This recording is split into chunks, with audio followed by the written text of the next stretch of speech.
My thing for us to walk away from this text with is this.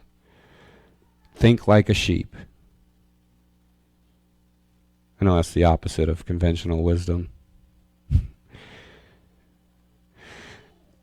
Now, not in every sphere of life, okay? Spiritually, think like a sheep.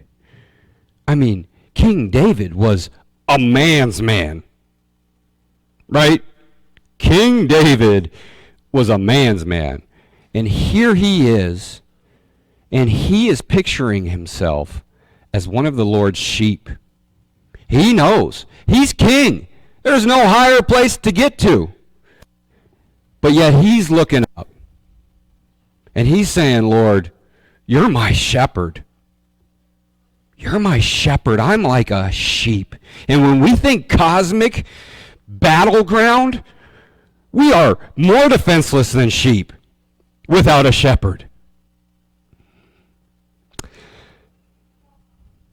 Satan roams around like a roaring lion, seeking whom he may devour. And we are sheep. And as sheep, we would probably do well to have a shepherd.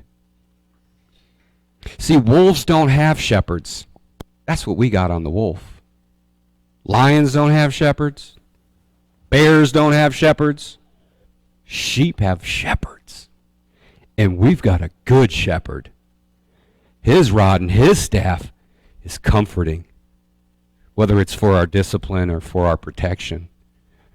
Even though we walk through valleys of darkness, we don't have to fear any evil because he is with us. David drew us a picture of God as a shepherd, and that's truly how he is. Nobody wants to be a sheep. I've heard it said there aren't many teams that run out on the field under the banner of a sheep. I mean, even where are the Rams at? LA now, right? They're not the sheep. We're Rams. You know? Nobody wants to be a sheep. We're sheep. Spiritually speaking, we're sheep. And so 3 things that we can learn from sheep, what they do. Sheep graze 8 hours a day. God tells us, feed on his word. Graze on his word daily. God has provided the right greens, the right grasses and clovers, so that we would have a healthy diet, spiritual diet, by grazing on his word. Sheep listen. Their ear is tuned in to the voice of the shepherd. They know his voice. And when he says it's time to go, then it's time to go. When he says it's time to move, then it's time to move. But they're listening, and they know his voice. And so we would do well to listen for God's voice, which leads to the 3rd thing, and wait. Listen and wait.